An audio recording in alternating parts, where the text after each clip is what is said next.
Welcome back. A Milwaukee-based artist and photographer is partnering with No Studios to release a new mini documentary series. In it, Jovanny Hernandez Caballero explores the beauty of Milwaukee. Let's take a look at his work. Milwaukee is a complex historical tapestry. Within concrete wastelands, amidst Cream City brick, rises our city of today. Business sprouts in the factories of yesteryear. Old haunts become new destinations.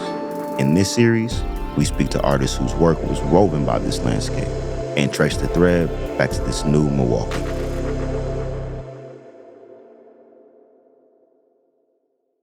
I am Jovanny Hernandez Caballero. I always see myself as a community artist first, and then, photojournalist or photographers, kind of printmaker. My work has always been kind of based around culture and identity, mostly because it's something that I've struggled with a lot. I was born and raised here in Milwaukee, but my family's history is from Oaxaca, Mexico.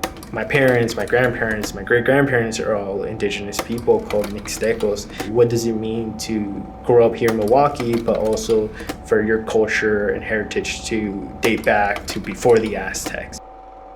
My family's from a small little indigenous village in the mountains. There's barely any electricity, no running water. Everyone speaks their indigenous tongue. I only travel maybe once or twice a year, if possible, to see my grandparents.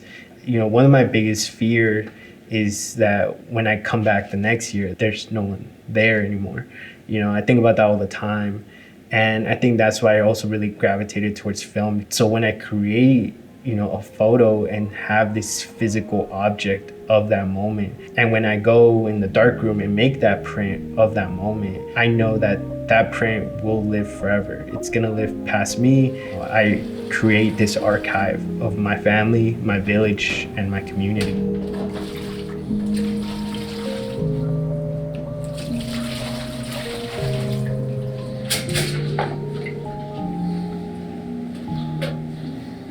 Growing up, in my neighborhood, I would always be so intrigued and amazed by the murals that were all around the street, specifically on Cesar Chavez Drive. I really fell in love with that type of art and style of how can we capture our culture and tradition with a single image, if it's a mural or a photo.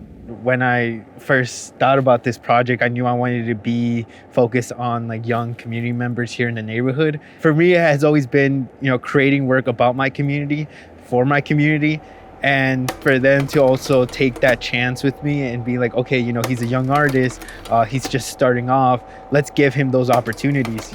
Really interact with those I photograph. I don't go in there, with the camera ready. I'll walk around, talk to people, because I know the importance of creating proper documentation, specifically of underrepresented communities here in Milwaukee. For images to no longer exist inside of a confined gallery space, but to use the whole city as a gallery, much like how these murals have been used to, make sure that everyone has access to the beautiful art.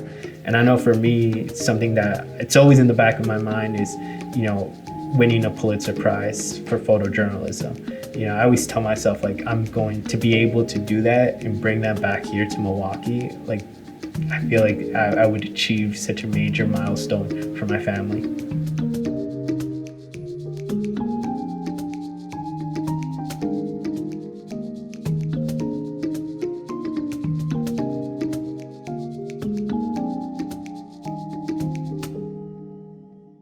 And we are going to continue that conversation here this morning. Right now, we are joined by Jovanny. Thank you so much for being here. You are joining us live from No Studios. And really quickly, I just want to say that you said something during this mini documentary that really stuck out to me. You have a fear that one day when you go back to Oaxaca, no one will be there. And I think that there's such sadness in that, because we know how much our family means to us, but also something so beautiful because you have the chance, right, to document something that is so important to you. You're doing it right now. What have you learned about yourself throughout this journey? I think something real important that I kind of learned from this journey or this kind of photo work is that my story is not so unique in the sense that, you know, hundreds of individuals around my age also face those same struggles or have those same fears, who can only travel, you know, back home for 1 or 2 weeks a year to visit their family, their grandparents, uncles, aunts, that type of situation.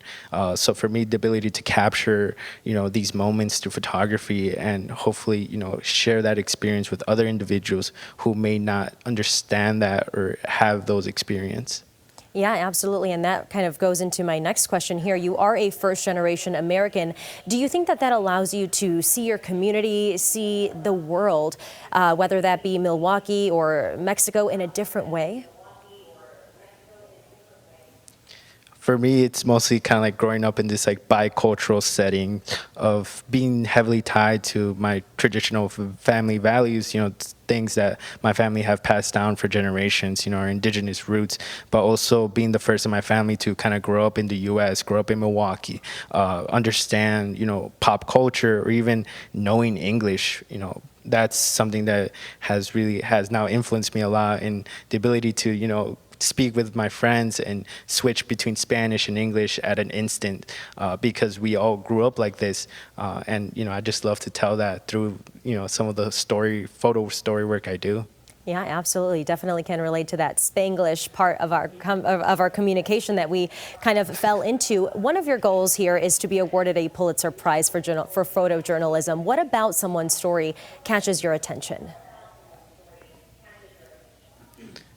For me specifically, it's just, since for me growing up here in Milwaukee and having such a different perspective, even now working as a photojournalist here, you know, in the news in Milwaukee, I learned, you know, the importance of telling someone's story the proper way, the respectful way. Something, you know, kind of growing up, seeing, you know, individuals who looked like me kind of always being portrayed as, you know, criminals or in a bad light.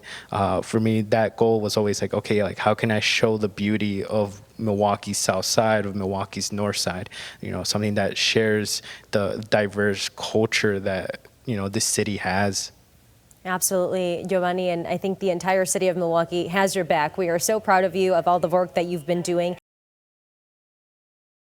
Welcome back, everybody. Thank you all for coming out today. I am here with Jovanny Hernandez Caballero, and I am just delighted to be here. The most recent episode of Creating Milwaukee is out online now to watch. The full 10-minute mini-doc can be found on YouTube and our website. Creating Milwaukee is made possible by No Studios and the American Family Insurance Institute for Corporate and Social Impact. In a moment here, I will take audience questions for either myself or Jovanny. My name is Ellen Sewer. I directed this episode. But to start, I just have a couple follow-up questions about what things have been like since we recorded the doc. So, you know, you've been a busy bee, and there's a lot of cool stuff going on in your life right now. So I'd love to hear more about that. For starters, like, what was this experience like being a part of a doc? Was it difficult? What did you get out of it? I think for me, it was just like an important milestone. It's something that I truly didn't think I would achieve so early on in my career, especially kind of like still being an undergrad student.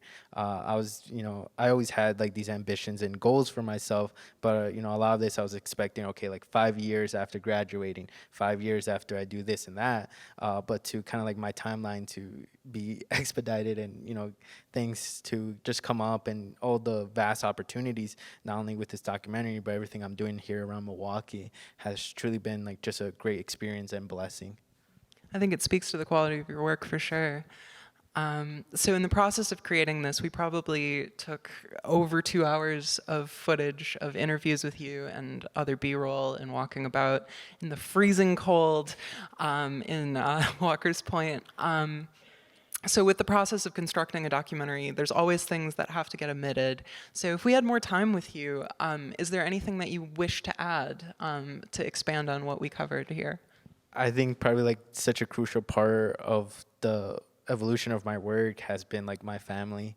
And that's something that, you know, I always showcase. You know, some of the first portraits I've taken were of like my younger siblings or my siblings, my parents, my grandparents.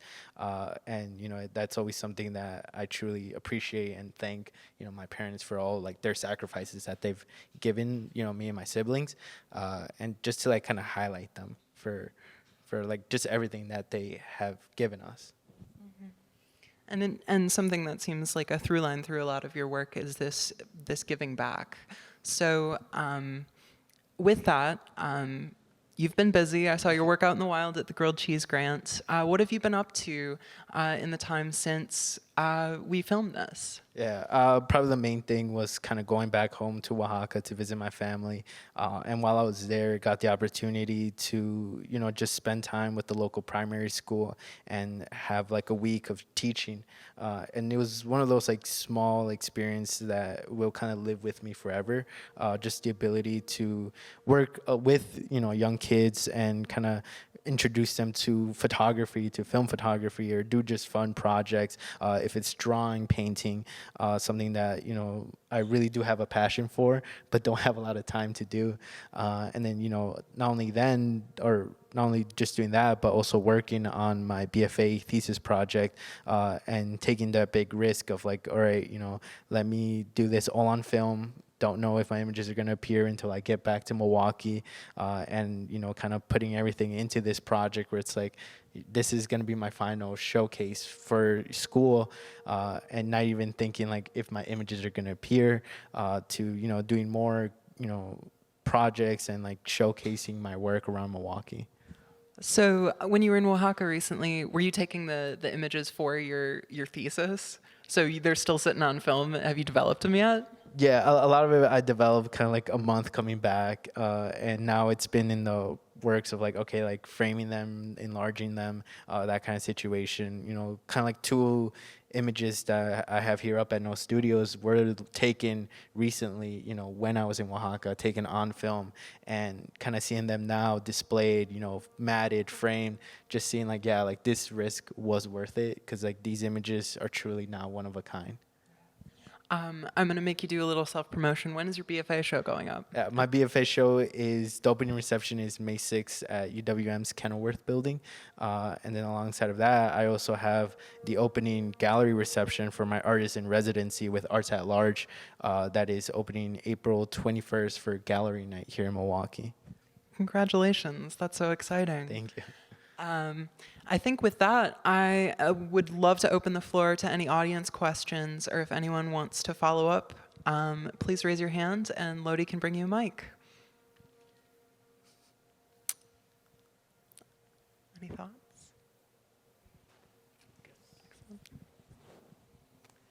Can you share with us a favorite memory that you've captured on film while traveling back to Oaxaca?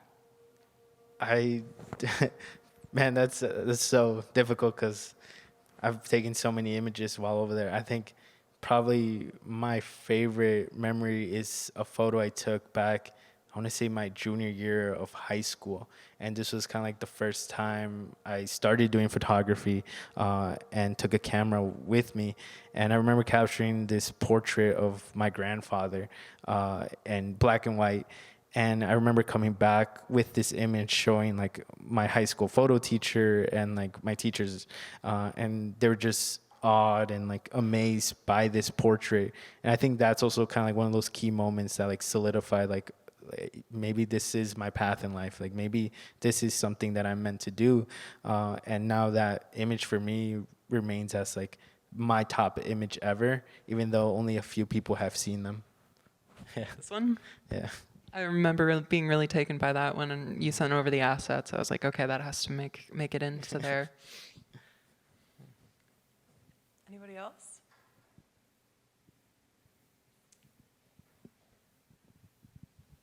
So art in itself is not always about the final product. Rather, it's coming to enjoy the journey of creating. So with film and photography, what's been your favorite passion when it comes to the process of taking photos? Definitely for process, I gotta say, like talking to individuals. When I take a portrait of someone, it's not just snapping, the image. I spend a good portion just talking to the individual, getting to know them, getting to understand their story, and to do that kind of like out in the wild, outside of a studio space, and do it within photojournalism, talking to different individuals, just having casual conversations, or being like, yeah, like I grew up in this area too, or like, do you know this person, and just connecting with them. And definitely one of my probably my most memorable moment ever with that was photographing a father and son at a tattoo convention, like something random, and just talking to them. And, I was like, hey, like, would it be possible to snap a photo of you? Next thing you know, it appeared in tomorrow's paper, and I sent him a quick message because I always keep in contact with those who I photograph, and I was like, hey, just to let you know, like, this image appeared in today's paper, just want to make sure you were aware, and kind of like the message he responded back was like, thank you, like, you don't know what it means to my son. And I don't know, it was like one of those small moments for me that have stuck with me as I progress in my career. I guess in continuing with that, we talked a little bit before the broadcast. You're planning to do more photojournalism work this summer. Tell me about what you're going to be shooting in the coming months. Definitely for me, I think a big one is kind of going back towards doing more like creative projects. I love photojournalism, but sometimes it's not an outlet for creativity. But having the opportunities to have a gallery space or having, people and organizations to be like, hey, we really love your work. Let's collaborate on a project. That's something in the summer that I'm definitely going to look into and, start doing more bigger portrait projects, especially with individuals around my age, and seeing how we can all kind of help each other and share a space to showcase each one of our talents. That's something that I did have to cut from the doc that you said very, very beautifully, was just the nature of collaboration and how important community is here in Milwaukee. What does collaboration look like in your process moving forward? Is there any sort of collaborations that you want to make happen? Yeah, for me especially, it's like kind of working with individuals around my age, just because we all grew up around like the same settings or during the same time, so we all have faced like a lot of challenge and obstacles in our lives. We have shared experiences that at times were difficult, but we've also shared experiences that are beautiful, and for them it's also they have helped me out a lot as I started kind of like my journey as an artist, being like, hey, like, I want to do this portrait project. Like, do you mind if I photograph you? And then being like, yeah, like, let's do it. Like, to now me being at this position in my academic and professional career where I can take the lead or create more space for younger individuals and being like, okay, like, let's work on this together. Like, this is no longer just my project. This is our project. Does anyone else have any questions? The floor is open.